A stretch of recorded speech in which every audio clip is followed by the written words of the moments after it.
ओम शांति। आज के बाबा के महावाक्य हैं, हमने कल जाना सहन शक्ति और परिवर्तन शक्ति।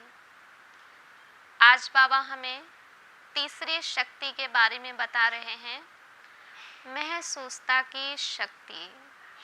ये भी एक शक्ति है, महसूसता की।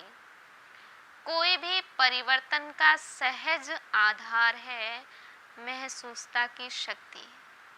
जब तक हमें महसूस नहीं होता है तब तक हम परिवर्तन भी नहीं करते हैं। सामने वाला कितना भी बोले परिवर्तन करने के लिए, लेकिन हम नहीं करते हैं जब तक हमें महसूस नहीं होता है। जब तक महसूसता की शक्ति नहीं आती है तब तक अनुभूति नहीं होती है, हमें उस चीज का अनुभव ही नहीं होता है। महसूसता की शक्ति सदा काल का सहज परिवर्तन करा देती है।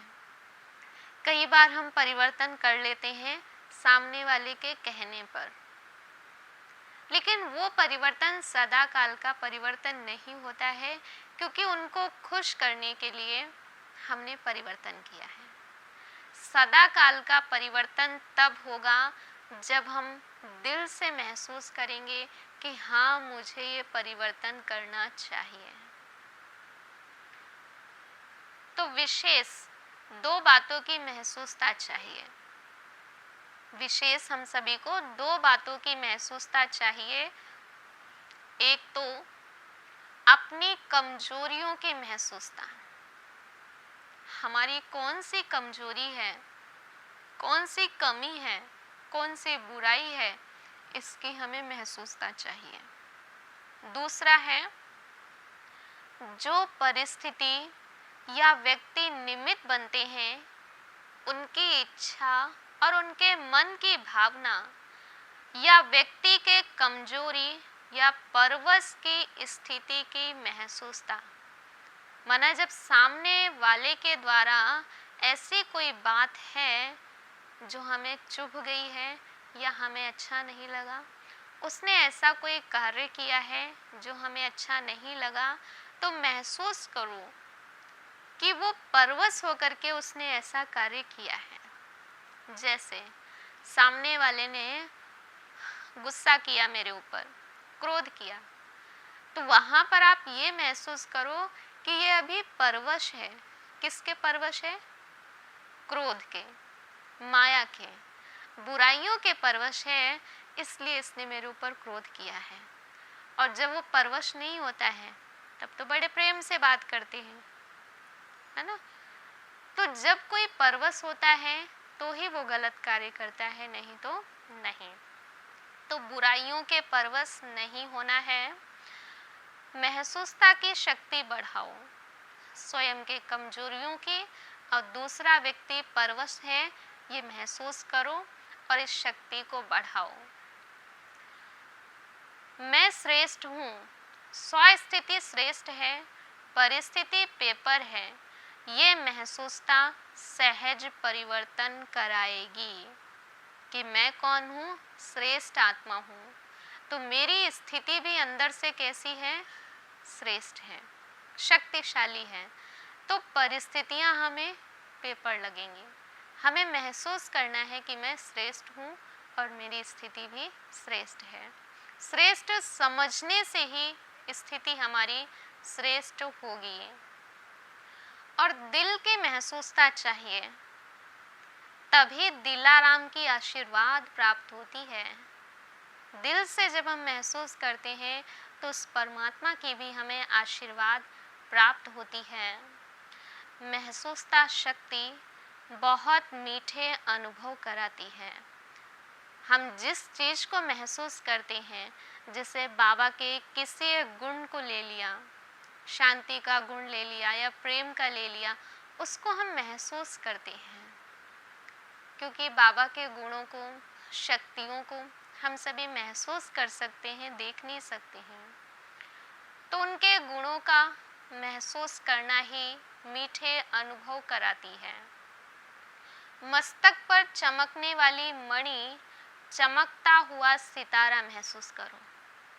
अपनी कमजोरियां तो महसूस करनी ही है, लेकिन साथ साथ बाबा में अटेंशन दिला रहे हैं कि क्या महसूस करो, मस्तक पर चमकने वाली मैं मणि हूँ। चमकता हुआ सितारा महसूस करो भ्रकुटी के बीच में। भगवान का राइट हैंड महसूस करो कि मैं भगवान का बच्चा हूँ और भगवान का राइट हैंड हूँ।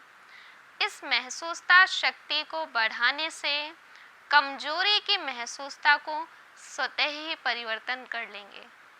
जब हम अच्छी चीज़ों को महसूस करते हैं तो हमारी कमजोरियाँ स्वतः हमें महसूस होने लगती हैं कि ये गलत है और इसका मुझे परिवर्तन करना चाहिए।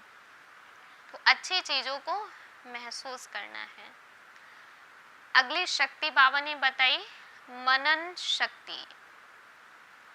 जैसे शरीर की शक्ति के लिए सबसे ज़्यादा पाचन शक्ति अर्थात हजम करने की शक्ति आवश्यक है। आज खाने को लोग कुछ भी खा रहे लेकिन वो हजम ही ना हो, है ना, पाचन शक्ति कमजोर है तो फिर खाने से कोई फायदा नहीं है। तो बाबा ने कहा शरीर को विशेष पाचन शक्ति की जरूरत होती है, वैसे ही आत्मा को शक्तिशाली बनाने के लिए मनन शक्ति उतनी ही आवश्यक है। आज हम अच्छी चीज़ें खाते हैं लेकिन वो हमारे शरीर में नहीं लगती हैं। हमारा शरीर शक्तिशाली नहीं बनता है क्योंकि पाचन शक्ति कमज़ोर है। तो आत्मा को भी शक्तिशाली बनाने के लिए पाचन शक्ति कौन सी है? मनन शक्ति। जो सुना है उसका मनन करो। मनन शक्ति से बाप द्वारा सुना हुआ ज्ञान स्व का अनुभव बन जाता है। हम सभी पहले ज्ञान तो बहुत सुनते थे लेकिन उस ज्ञान का हमें कोई अनुभव नहीं था। अब क्या करना है? जो ज्ञान सुना है उसका हमें मनन करना है और मनन से ही फिर हमें अनुभव होगा।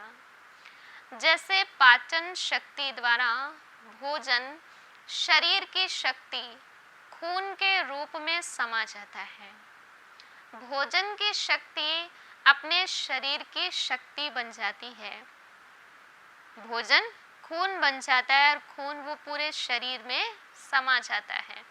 ऐसे ही ज्ञान की हर एक पॉइंट मनन शक्ति द्वारा स्व की शक्ति बन जाती है, आत्मा की शक्ति बन जाती है। मनन शक्ति से मेहनत समाप्त हो जाती है।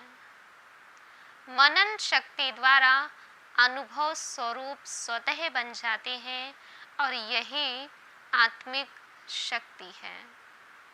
किसी भी प्रकार की कमी को भरने का साधन है मनन शक्ति। जितना मनन करेंगे उतना आत्मा की शक्ति बढ़ती जाएगी।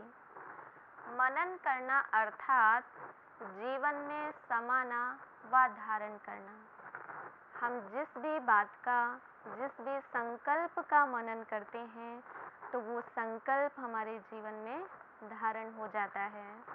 अब हमारे ऊपर है कि हम किस संकल्प को, किस बात को अपने जीवन में धारण करना चाहते हैं।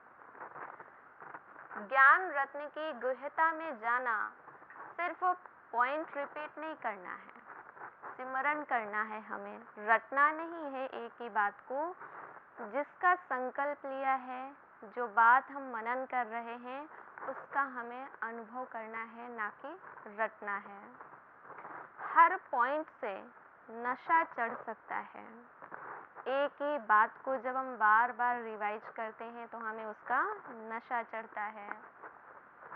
मनन के लिए विशेष समय निकालने की आवश्यकता नहीं है कि सारे कार्य पूरे हो जाएं तो हम एक साथ बैठ करके मनन करें। मनन तो हम चलते फिरते भी कर सकते हैं।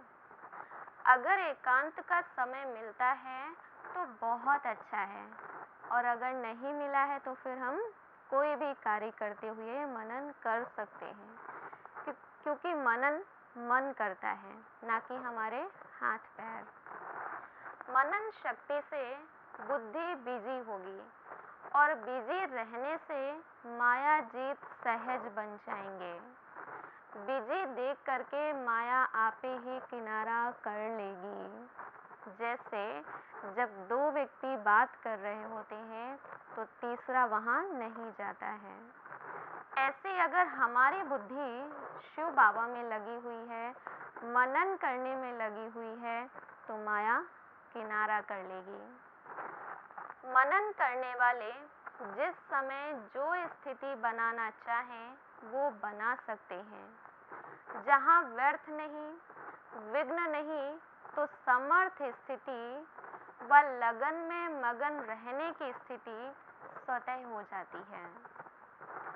ज्ञान के सिमरन से ज्ञान दाता स्वतः ही याद आता है। जिस चीज़ का हम मनन कर रहे हैं, जैसे ज्ञान का, तो ज्ञान दाता हमें स्वतः याद आता है। हम बच्चों का मुख्य आधार है बुद्धि योग। बुद्धि से ही हम सारे कार्य करते हैं। दिव्य बुद्धि द्वारा ही बाप से मिलन मना सकते हैं। शिव बाबा से मिलने के लिए हम बुद्धि योग से ही मिलन मना सकते हैं। माया का पहला पहला वार बुद्धि पर ही होता है। बुराइयां जब भी हमारे अंदर आती हैं तो सबसे पहले वार हमारी बुद्धि पर ही होता है। बुद्धि वो हमारी भ्रष्ट करती है। माया के विशेष बाण हैं व्यर्थ संकल्प। सबसे पहले माया वार करती है व्यर्थ संकल्पों के द्वारा।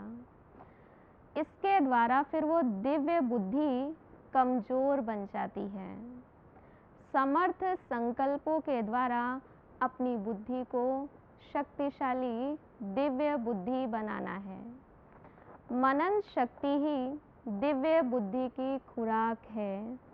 हमारे ऊपर है कि हम बुद्धि को कितना शक्तिशाली बनाना चाहते हैं। इसके लिए बाबा ने जो आप बच्चों को अनेक टाइटल्स दिए हैं, उनकी स्मृति में रहो। शक्तिशाली बुद्धि के ऊपर माया का वार नहीं हो सकता है। बुद्धि को शक्तिशाली बनाओ।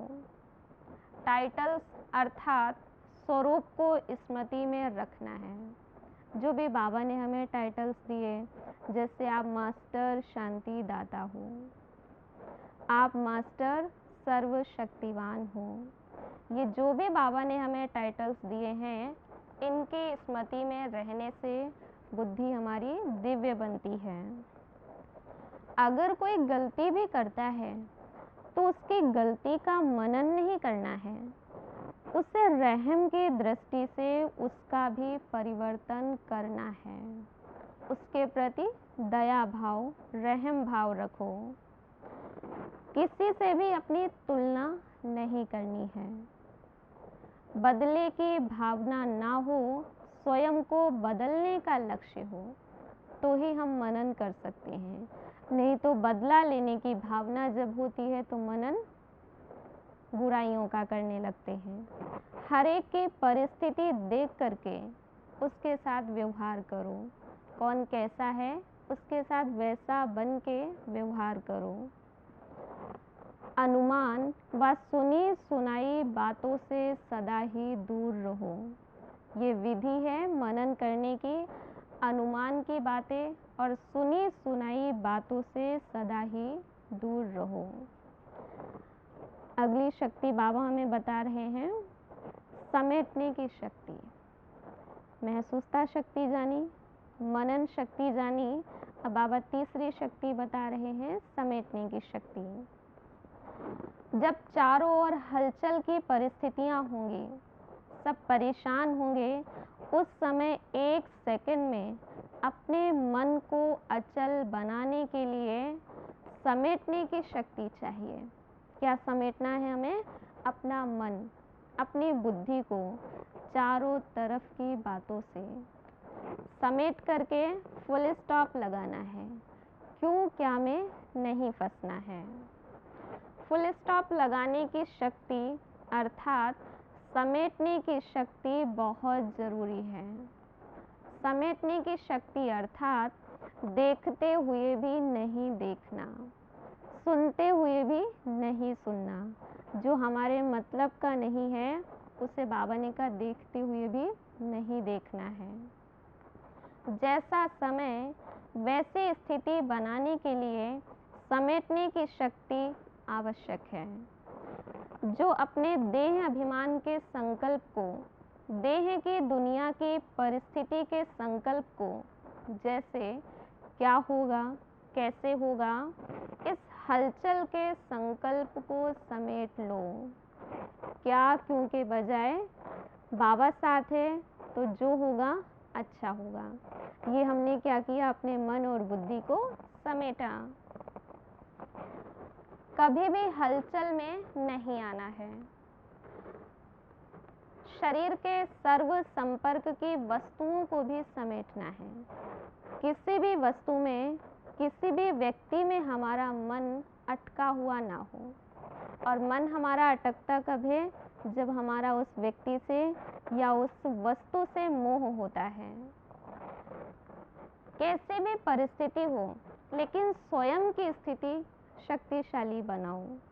और स्वयं की स्थिति शक्तिशाली तब बनेगी जितना हम स्वमानों का अभ्यास करेंगे, जितना हम ज्ञान का मनन करेंगे।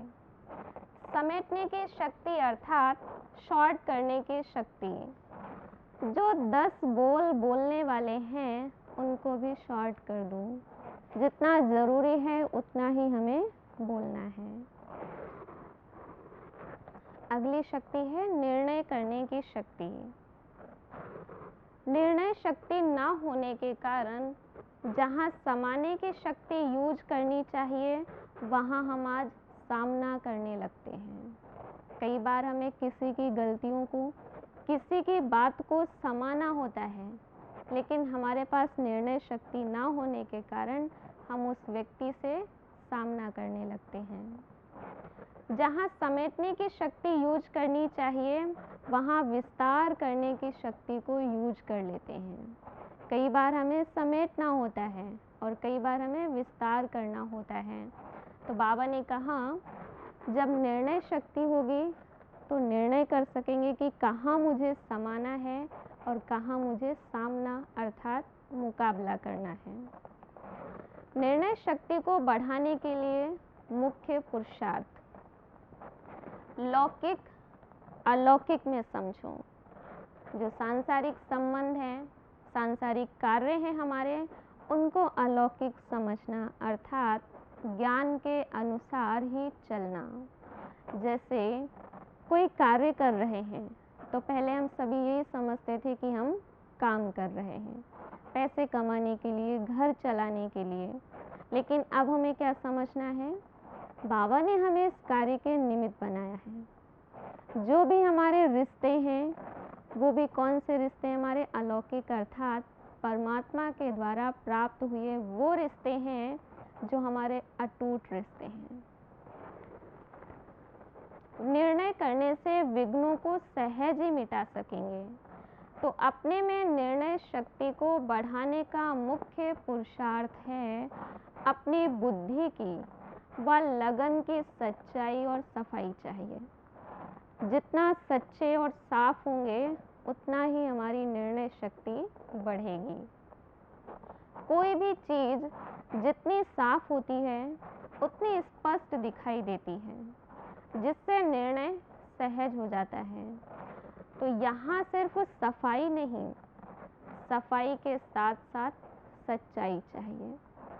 सफाई अर्थात बुद्धि में हमारे कोई गंदगी, व्यर्थ, नेगेटिव ना हो।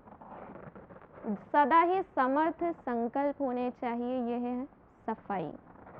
और सच्चाई अर्थात हम जो हैं, जैसे हैं, खुद के भी साथ सच्चे होने चाहिए और बाबा के साथ भी। तो निर्णय शक्ति बढ़ती जाएगी। अगली शक्ति है शांति की शक्ति। साइलेंस अर्थात शांत स्वरूप आत्माएं एकांतवासी होने के कारण सदा एकाग्र रहती हैं।